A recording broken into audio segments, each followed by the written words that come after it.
Kemi fyer bashkë në transmetim të drejtë për drejtë në pjesën e dytë. Anoncova edhe pak çast më parë që do të ndalemi në dy çështje të ndryshme në fakt me zonjën Edith Harxhi, antare e Këshillit Kombëtar të Partisë Demokratike, pasi ka patur një mbledhje të zhurmshme dje, ju e ndoqët, pati edhe një prononcim më pas për mediat nga zonja Harxhi, por është e paradalje publike për të na rrëfyer se çka ndodhi brenda në mbledhjen e Këshillit dhe cilat ishin të gjitha dialogjet, ka patur debate, madje debate në pika të caktuara ku nuk është rënë dakord absolutisht, por që gjithsesi zonja Harxhi do të na sqarojë të gjitha këto, por më pas në pjesën e dytë do të ndalemi edhe tek rruga e Shqipërisë deri në 28 qershor, pas së marrjes së rekomandimit për çeljen e negociatave për Bashkimin Evropian.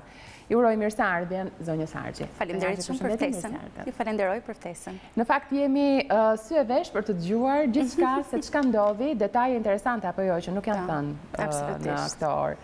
Çfarë ndodhi në Këshillin e dieshëm, në mbledhjen e Këshillit Partisë Para Demokratike? zonja Tufa ishte një mbledhje Këshilli që ne e kemi pritur prej disa muajsh tashmë, ndoshta prej një viti, madje kemi kërkuar disa herë me anë të deklaratave të ndryshme që të bëhej një mbledhje urgjente e Këshillit Kombëtar. E para në fund të mandatit. E para në fund të mandatit, e para mbas 4 vitesh e gjysmë.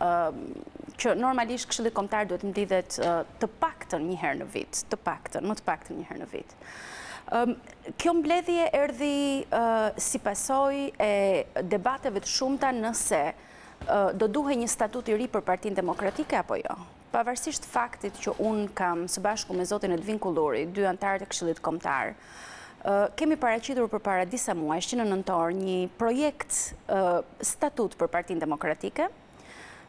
Unë nuk mendoj dhe nuk kam menduar për asnjë moment dhe kur jemi ulur të shkruajmë atë projekt statut dhe konsultuar me statutet të tjera të partive europiane, të djathta europiane, që kriza në Partinë Demokratike është krizë statutore. Përkundrazi, në çdo moment unë kam theksuar që kriza në Partinë Demokratike është krizë politike dhe krizë leadershipi.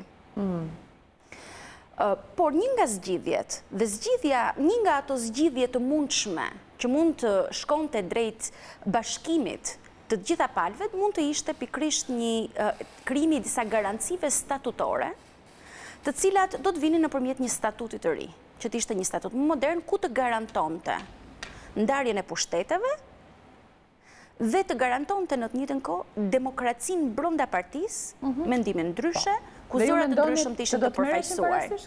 Absolutisht, unë kisha shumë shpresën që do të merreshin parasysh. Pse kisha këtë shpresë? Sepse ka pasur, unë kam edhe shumë miq që janë në parti të cilët ishin skeptik që ditën e parë. Madje shumë prej atyre dhe që më kanë gjykuar.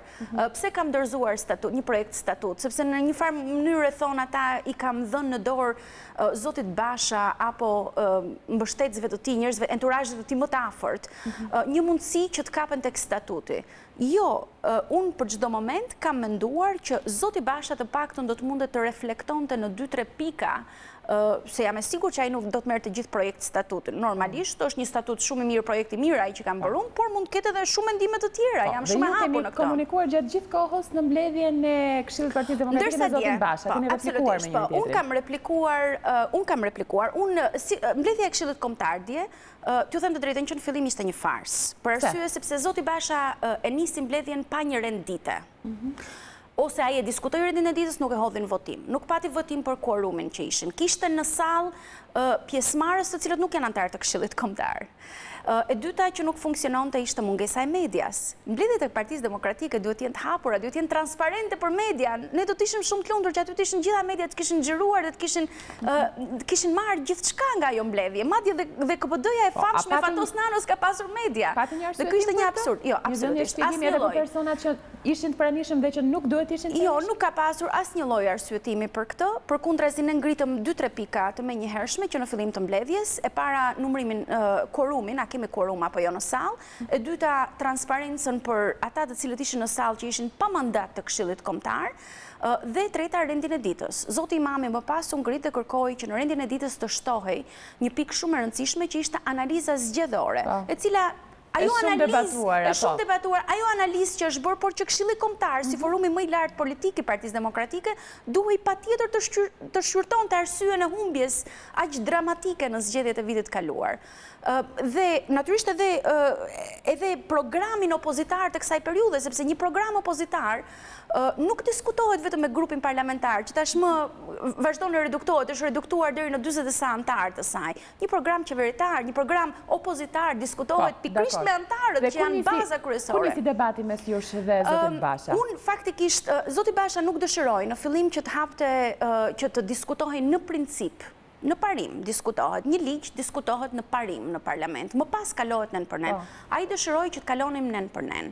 Më në fund u pranua që të diskutonim në parim dhe ata të cilët kishin propozuar ndryshime statutore të ngriheshin dhe të flisnin pikërisht për parimet kryesore të tyre.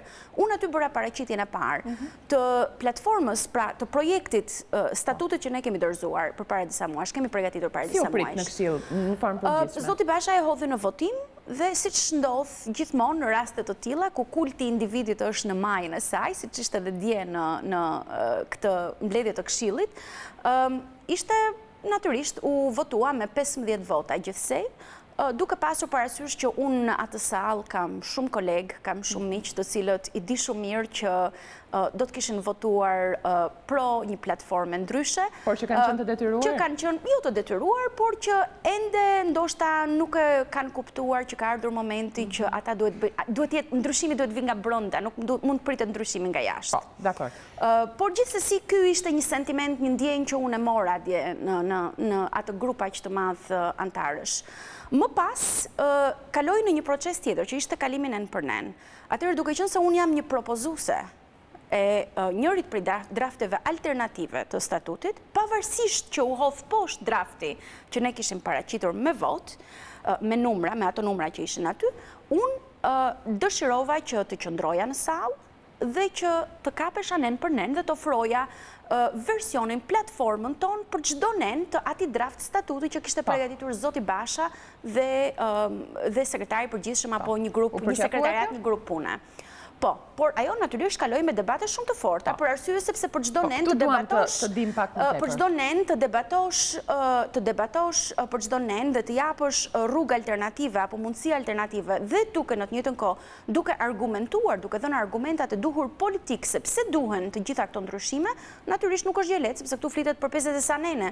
Kështu që natyrisht kjo e vështirëson shumë punën dhe me një grup aq të madh të cilët shumica e atyre që ishin të pranishëm kishin interesat të ndryshme që ndoshta nuk përputheshin në momentet caktuara. Po, zonja Harxhi, përse e kërkuat ju kufizimin e mandatit kryetarit? Sepse nuk mundet në kohët tona, mbas një humbje kaq të thellë që ka psuar Partia Demokratike, të mos kufizohet mandati i kryetarit. Tani, unë e kam shpjeguar edhe dje, madje kjo ka qenë një nga pikat më kritike për cilat unë kam folur dje. Kur u diskutua edhe neni 52 që ishte neni në lidhje me kryetarin e partisë. Në nenin për kryetarin e partisë, referenca është vetëm se si zgjidhet kryetari në modelin që ka prezantuar zoti Basha. Se si zgjidhet kryetari. Aty mungojnë të gjitha referencat që kanë të bëjnë me dorëheqjen e kryetarit apo rastin e largimit të kryetarit. Për këtë arsye, unë jam konsultuar me statute, siç është statuti Gjermanit, CDU-s Gjermanit dhe statuti konservatorëve anglez. Është e vërtetë që shumë nga statutet e partive të EPP-s, partive popullore europiane, nuk kanë një nen të caktuar për dorëheqjen e kryetarit, për arsye sepse dorëheqja është akt moral dhe unë këtë parashtrova, jo vetëm akt moral, por anglezët kanë atë të famshmin common law, që është ligji i përgjithshëm, i përbashkët, që kanë precedentin dhe theksova që Partia Demokratike ka pasur një precedent në 2013, i cili nuk u ndoq nga kryetari Basha mbas një humbje që psoi në 2013. Por duke qenë se ne nuk zbatojmë precedentin, duke qenë se ne nuk e vendosim dorëheqjen si akt moral, atëherë natyrisht që ne do duhet ta kufizojmë, të përcaktojmë, duhet vendoset mbas 3 humbjesh, 4 humbjesh, 5 humbjesh, sepse një kryetar nuk mund të jetë në asnjë mënyrë i përjetshëm. Dhe kjo do të thotë që nëse në zgjedhjet e ardhshme Partia Demokratike do të humbasi edhe 3 bashki të tjera, atëherë kryetari i partisë mund të vazhdojë dhe të justifikojë me një ngrirje tjetër. Cilat ishin reagimet e zotit Basha lidhur me këtë? Zoti Basha nuk është se reagoi shumë për këtë pikë. Zoti Basha mundohej që të digjonte më shumë në këtë pikë, reagime pati më shumë nga salla, nga mbështetësit drejt për drejt të zotit Basha. Digjoni, debatet në përgjithësi kanë qenë midis meje apo zonjës Bushati dhe 2-3 antarëve të tjerë dhe zotit Basha në mënyrë të drejtë për drejtë. Për çdo nen. Po, gjithsesi, për çështjen e largimit, të dorëheqjes ishin absolutisht të mbyllur, ishte një kutie e mbyllur që nuk mund të diskutohej për këtë, madje nuk u fol fare, nuk mu dha as përgjigje në këtë, vetëm u hodh në votim dhe natyrisht ishim vetëm 5-6 antarë të cilët votuan pro kufizimit të mandatit të kryetarit të partisë. Që unë nuk mendoj që kjo është vetëm për zotin Basha. Një statut nuk është i vlefshëm vetëm për një kryetar, për një mandat kryetar, një statut është i vlefshëm për shumë kryetar. Edhe kryetarët e ardhshëm duhet ta kenë këtë gjë. Po, dhe tani që statuti i ri është vendosur, propozimet tuaja nuk u morën parasysh. Nuk është vetëm kjo. Çfarë do të ndodhë tani? Zonja Tufa, keni parasysh, kjo ishte një nga pikat më të vogla të debatit. Aty ka pas debat për çështjen e simboleve të partisë. Një nga pikat që unë ngrita dhe që pati goxha efekt dhe pati një lloj debati edhe të nxehtë me zotin Basha ka qenë pikërisht pika e simboleve. Neni 3 i statutit që ka propozuar zoti Basha dhe 3 i statutit kaluar, unë propozova që datat e shënuara të Partisë Demokratike të sanksionohen në nenin 3 së bashku me simbolet e partisë. Pse? Sepse përpara 2 muajsh ne kemi pasur Partia Demokratike ka kaluar një periudhë shumë të vështirë kur një grup deputetësh një pjesë për tyre thonë që kanë nënshkruar pa parë më parë tekstin, kanë bërë gati për të dorëzuar në kuvent një amendim të ligjit për datën 20 shkurt. Data 20 shkurt është një datë e shënuar për Partinë Demokratike. Dhe unë madje për mua është edhe më e shënuar sepse unë kam qenë antare e grevës urisë, unë kam qenë vetë në grevën e urisë. Dhe është një datë e cila nuk mund nënvletësohet nga partia. Dhe jo aq më tepër të ndryshohet, por ndryshimi i datave dhe simboleve për mua nuk është pa përgjegjësi, nuk është pa aftësi për të parë gjërat, është natyrisht hyn tek ato gjëra që janë të qëllimshme. Ndryshimi i simboleve dhe ndryshimi i datave hyn ato që dikush do të krijojë këtu një parti 3. Dhe unë pikërisht këtë nuk e pranoj dot, krijimin e një partie 3 brenda asaj partie antikomuniste, reformiste, konservatore, demokratike, siç ka qenë Partia Demokratike në vitin 92-93 dhe deri në 2013. Zonja Harxhi, a keni ju një koment për mos praninë e zotit Berisha dje në Këshill, në mbledhjen e Këshillit? Zoti Berisha gjithmonë flet shumë më tepër me heshtjen e tij, siç e ka thënë edhe ai vetë shpeshherë. Mendoj që ai nuk ka dashur që të jetë pjesë e një procesi ku ai do duhej të bëhej palë diku. Dhe kjo natyrisht ndoshta ka menduar që është shumë më mirë që ai të qëndrojë jashtë këtij debati aq të nxehtë. Fundi-fundit ai ka bërë qartë disa herë që tashmë ai është larg, jo politikës, larg vendimarrjes në parti, dhe në një farë mënyrë i ka hapur rrugën edhe të rinjve në parti. Në këtë rast ne deri në një farë mënyrë kemi quajtur veten të rinjtë e vjetër të partisë, sepse ne kemi shumë vite që militojmë në atë parti dhe punojmë në atë parti, që prej vitit 91-92, shumë prej nesh.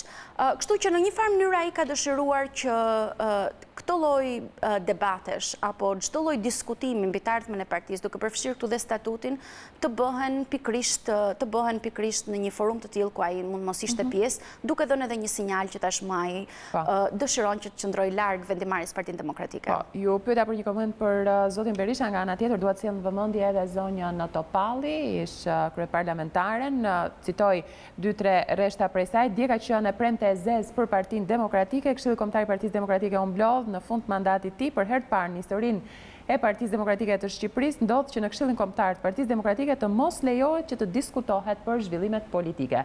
Do doja një koment edhe në lidhje me atë çka ju la rrugë të lirë ndoshta zoti Basha për forumet zonjës Topalli apo ish kryetarëve, si perceptohet kjo tek ju? Ka patur reagimin e saj. Zonja Tufa, dje ka pas një nga temat e debatit të nxehtë ka qenë pikërisht edhe rivendosja e ish kryetarëve të parlamentit si pjesë ex officio e Këshillit Kombëtar të Partisë Demokratike.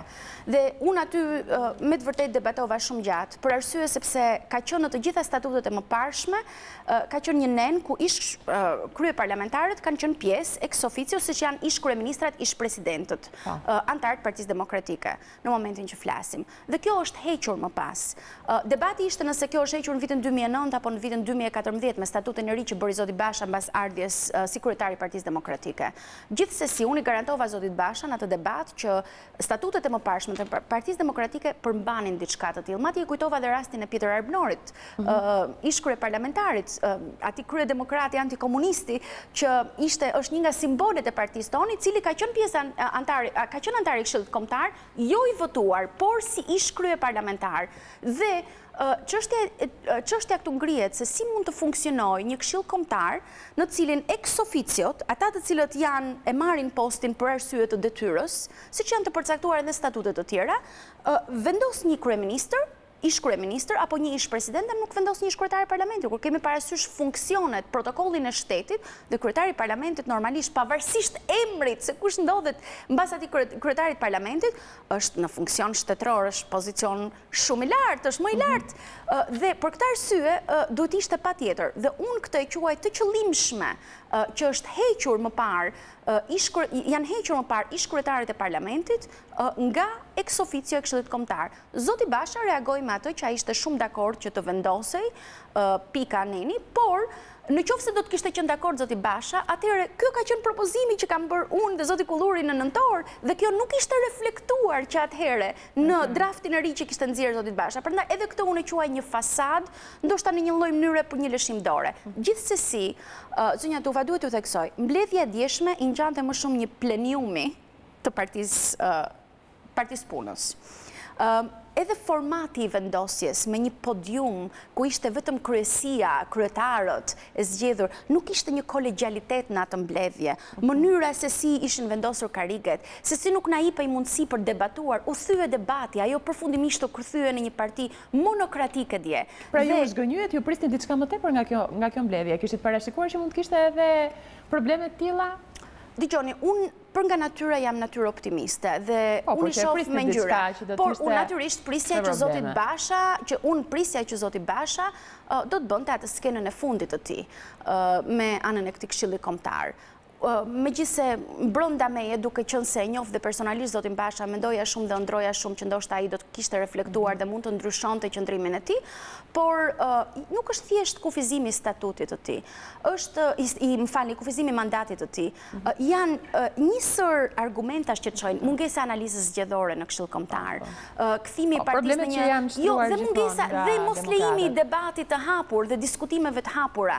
Kjo e kthen partinë, ngurtëson në vend që ne të hapim, të bashkohemi. E çuditshme fatë se triumfohet gjithmonë Partinë Demokratike se i kushtohet shumë vëmendje fjalës lirë, mendimit ndryshe, debateve. Ka qenë e tillë, vetëm duhet ju them diçka.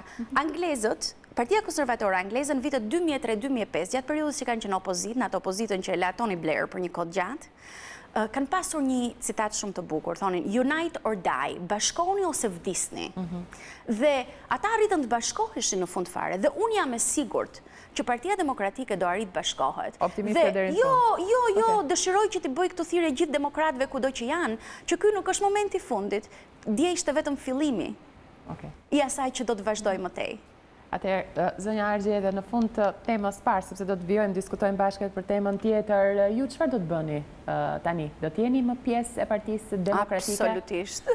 Mendoni për diçka ndryshe, formacion tjetër politik, lëvizje? Absolutisht asnjë lëvizje, asnjë formacion tjetër politik. Unë jam pjesë e Partisë Demokratike, kam qenë, do të mbetem pjesë e Partisë Demokratike, do të vazhdoj punën time dhe si një antare thjesht, atë çfarë bëj për ditë do ta vazhdoj dhe si antare thjesht, dhe nëse nuk jam më në Këshillin Kombëtar, që mendoj që mund të ishte edhe era e fundit që kam qenë dje në Këshill Kombëtar të Partisë Demokratike. Gjithsesi, politika vazhdon dhe jashtë strukturave kryesore, forumeve kryesore të partisë. Unë do ta vazhdoj këtë gjë dhe nuk mendoj që Partia Demokratike mund të ribëhet, mund të bashkohet nëse ka formacione të tjera që do të dalin jashtë saj. Mendoj që gjithçka bëhet brenda. Lulzim Basha apo kushdo që të jetë, mendoj që janë politikan kalimtar, të cilët në fund fare koha dhe sistemi vetë, ky sistem ka që korruptuar do t'i shkartisi në një moment, dhe momenti do t'jetë shumë i shpejt, ashtu se çdo shkartisi qeverinë aktuale të lidhur me oligarkin, krejtësisht me oligarkin dhe korrupsionin aktual, do të shkartisi edhe ata politikanë të cilët nuk u bën kur lider. Shumë e qartë në gjithçka dhe ju falenderoj shumë për çdo informacion dhe detaj që përcollët nga mbledhja me dyert të mbyllura e Këshillit të Partisë Demokratike. Do të shkojmë në një moment tjetër tani, do të ndiqni një intro, një insert që na kujton, na sjell pak në vëmendje rreth pak ditëve më parë kur Shqipëria merr rekomandimin për çeljen e negociatave me Bashkimin Evropian. Kthehemi në studio më pas për ta komentuar, për ta analizuar me zonjën Harxhi.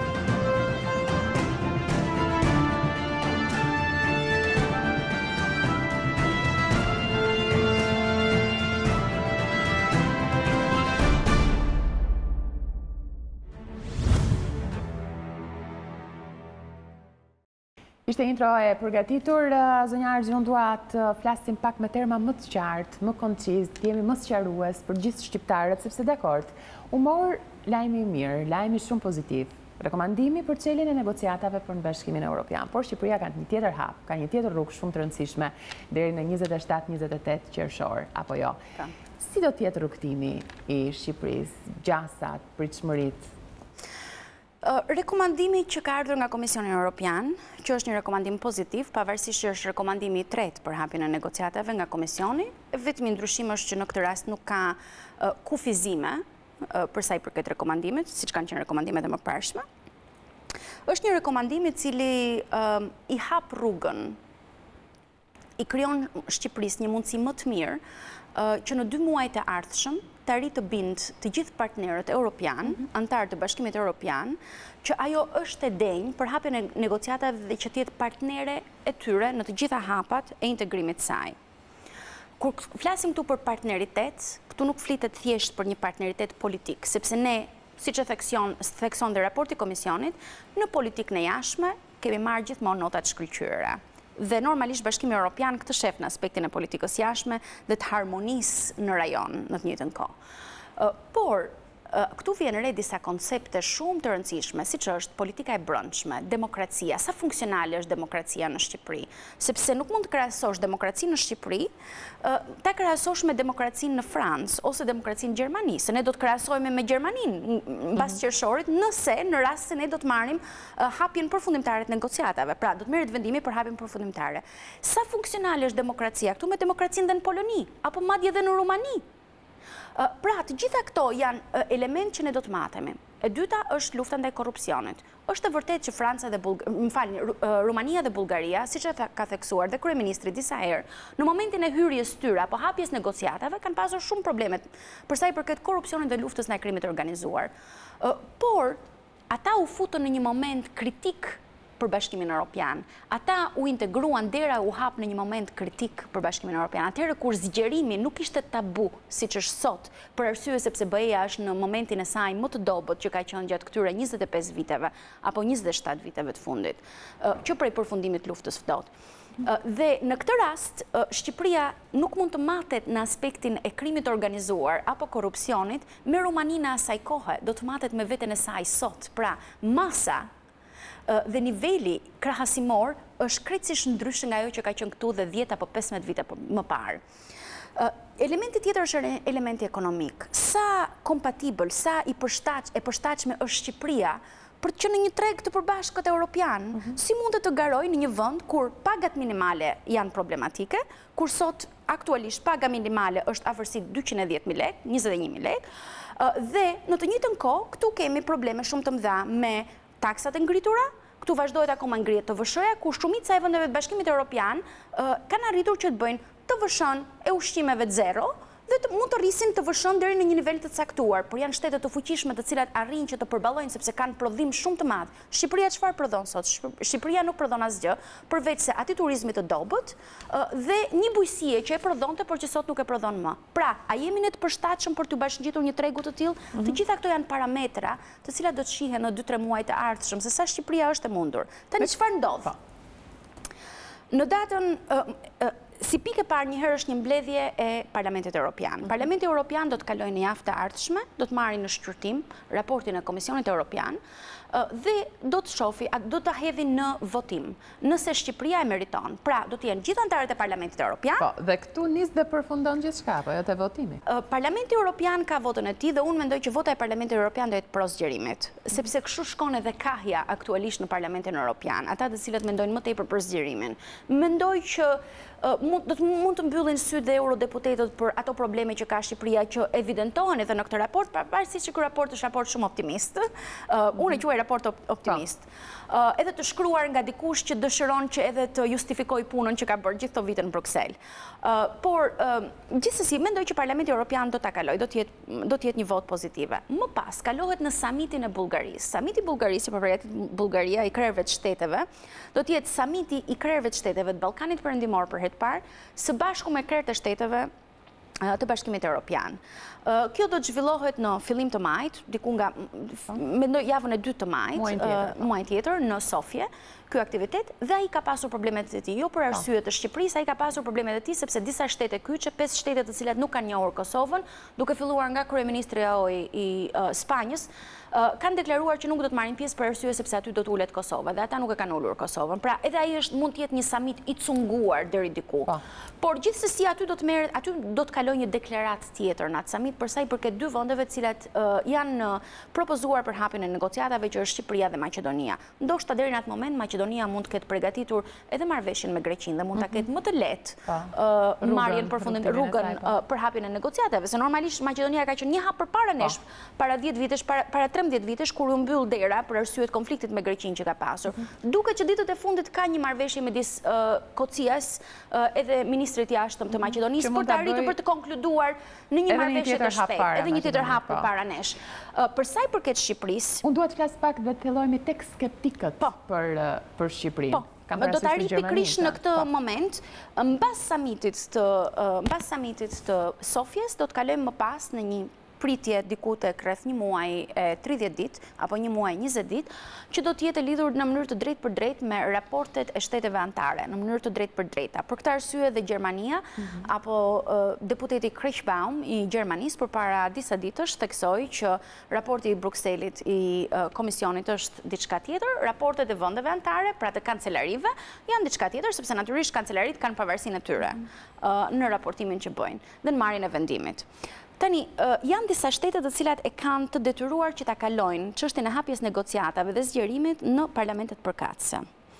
Me situatën aktuale në parlamentin gjerman, ku CDU-ja gjermane natyrisht ka shumicën në parlamentin gjerman, por është ende skeptike në lidhje me hapat që ka bërë Shqipëria, me sa duket që është skeptike dhe me deklarimet që janë bërë nga antarët të CDU-s, antarët parlament, antarë kyç të parlamentit, zoti Krichbaum është kryetar komisioni në parlamentin gjerman, në Bundestag, është krau i djathtë i zonjës Merkel.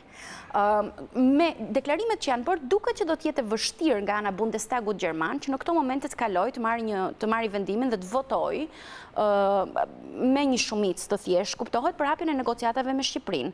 Pse? Për arsye sepse ata kërkojnë disa rezultate konkrete përtej optimizmit që ka treguar Komisioni Evropian në raportin që ka bërë përpara disa ditësh. Ata kërkojnë rezultate konkrete për sa i përket luftës kundër krimit organizuar. Madje mund t'ju them që rezultatet që kërkojnë dhe me emra të përveçshëm politikanësh, të cilët duhet patjetër që të shkojnë përpara gjykimit, gjykatave, përpara se të merret një vendim. Pra duan një akt, sepse fundit politika është akt. Dhe këtë kërkojnë gjermanët që kjo të bëhet akt, jo më fjalë. E dyta kërkojnë hapa konkret për sa i përket luftës kundër korrupsionit, e treta kërkojnë hapa konkret. Pra e vënë Shqipërinë përballë përgjegjësive të mëdha. Hapa konkret për sa i përket luftës kundër drogës, trafiqeve të drogës, madje deri në kapjen e disa prej warlordëve, atyre që quhen baronëve të drogës në Shqipëri apo kudo që të jenë të ndjekur nga Interpoli ndërkombëtar në përgjithësi.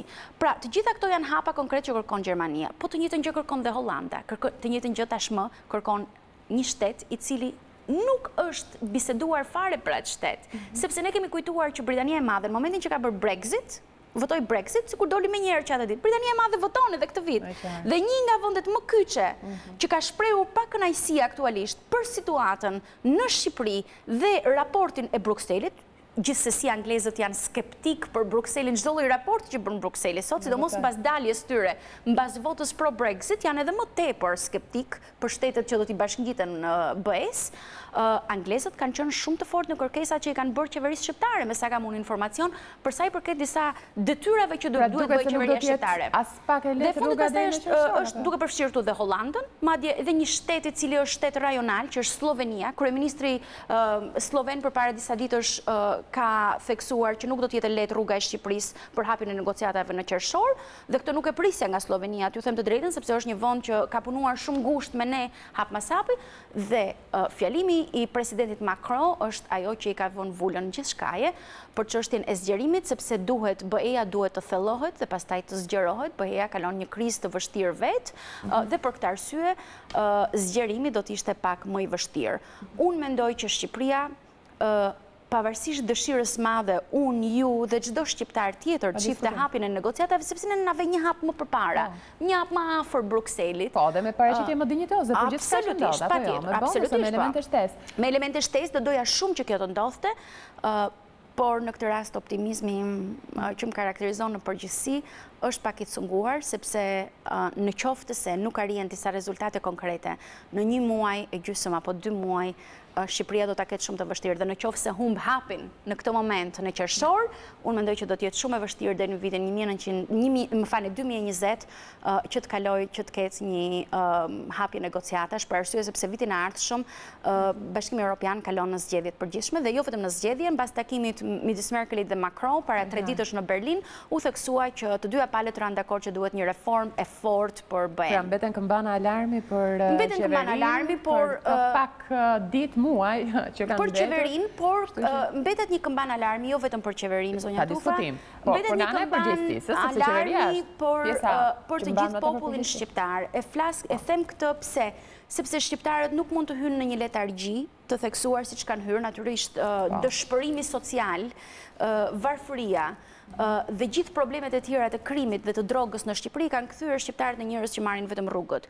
Por nuk duhet kthehen më në letargjik, duhet kuptojnë që duhet marrin vetë fatet e tyre në dorë, sepse këto 2 muaj janë 2 muaj deciziv dhe ata duhet ta vënë jo vetëm qeverinë, por edhe opozitën në rastin aktual përpara përgjegjësisë që është një detyrim i madh kombëtar që të bëhen të ndërmerren ato hapa të rëndësishëm që ne në fund të qershorit të kemi një datë për hapjen e negociatave. Gjithsesi ato emrat konkret nuk është se e kanë dorë qytetarët apo jo, zonja Harxhi? Jo, nuk i kanë, por mendoj që një zgjim qytetar i shqiptarëve do të ishte shumë pozitiv.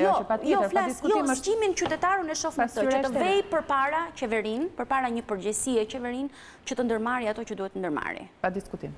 Ne shpesh jemi popull që bijem në një lloj letargjie, dhe kjo letargji sociale tek ne shpesh edhe na ndëshkon.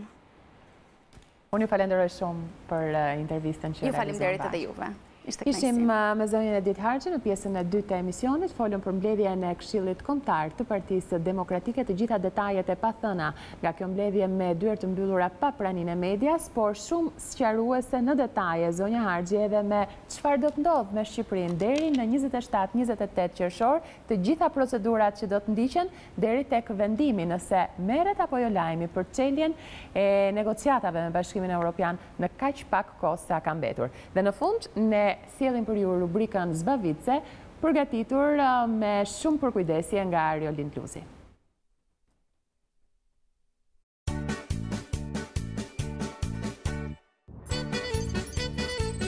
Au contraire, baby.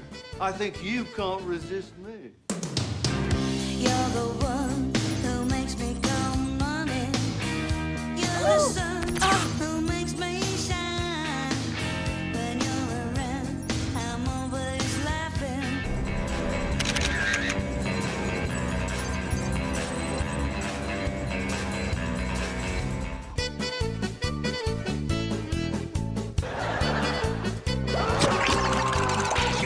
So wake me up when it's all over, when I'm wiser and I'm older. All this time I was finding myself and I didn't know I was lost. Lo que tu hagas shurela, dreda dreda me cordela, në dashnira sa ti preka, ai ai sa ti preka. Flokët e mia kacurela, dreda dreda me cordela. Mojëm bim me sytë zi, e me buzë moj si qeshi. Unë gati jam, po.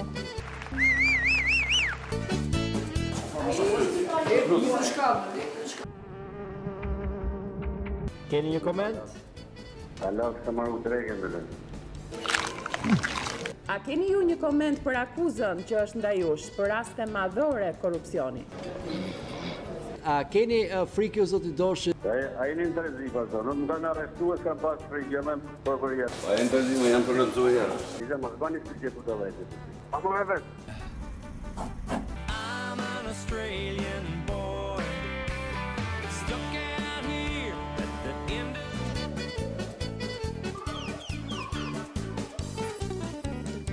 të nxirret jashtë Sajmir Tahiri. Po festohet me, po e festoni me habilajt. Po e festoni me habilajt. Po si e çmendon kështu?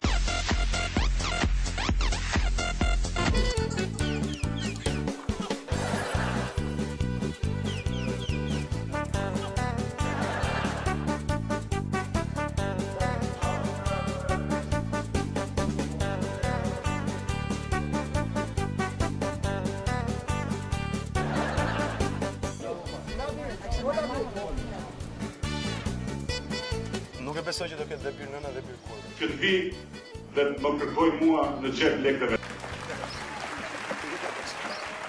Tjetër, do kemi rase tjetër. Si?